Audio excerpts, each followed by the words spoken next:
I'm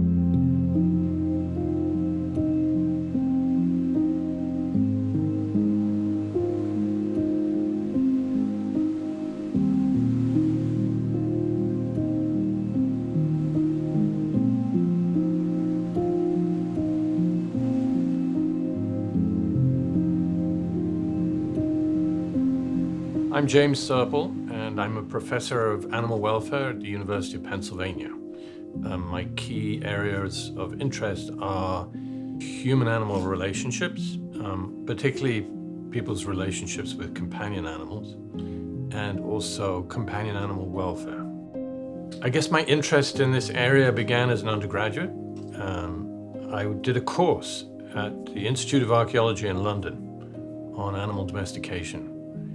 And I became very kind of obsessed with the information I was given that the wolf was the first animal to be domesticated. And I thought, why was that? If people are so interested in just using animals or exploiting animals for, self-interested reasons, why would the wolf be the first thing they would pick on? It seemed a very unlikely and incongruous thing to do. So I became very interested in the dog domestication and why people domesticated dogs, when it happened, why it happened, that kind of thing. Then I kind of moved on from there to considering the role of the dog or the domesticated wolf in the context of modern life and this whole phenomenon of pet keeping. And I got extremely interested in that because, partly because there was no literature at that time. So we're talking really 1979 kind of time.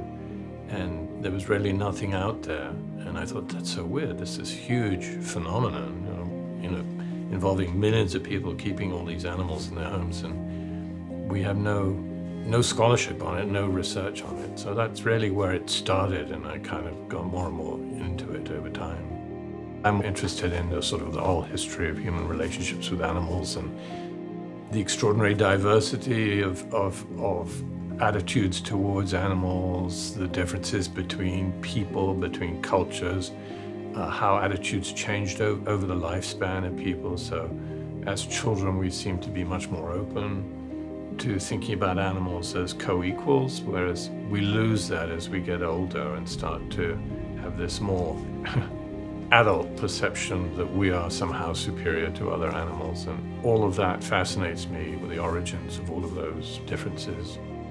When it comes to relationships between people and animals, I have to admit that one of the most influential books I ever encountered was Keith Thomas's book on the history of human-animal relationships, which was published way back in 1983.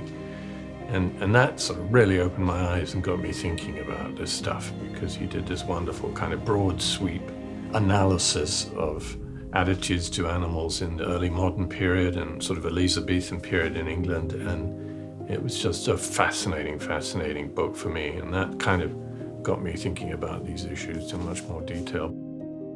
Some of the issues that have been brought up during this discussion have certainly had an impact on me. So I haven't given so much thought previously to the legal ramifications. And that's been very important for me.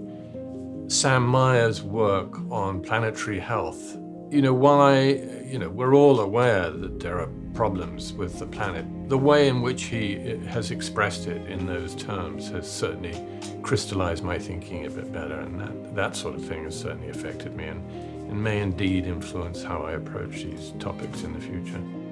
Almost everyone that I've listened to over these few days has kind of made me think, it's been a very, very thought-provoking meeting from that point of view. A lot of issues and ideas are coming up that I'd never considered before, and I found that incredibly stimulating.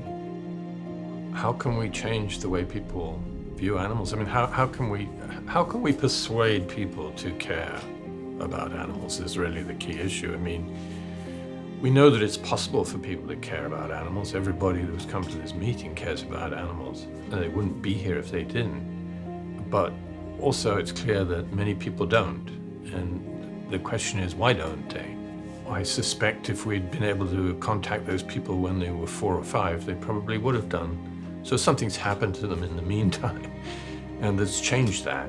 And I'd love to know the source of that change and why we get so much variation in this. But clearly we need people to care not just about animals but about the planet and what's happening if we're going to bring about change, positive change.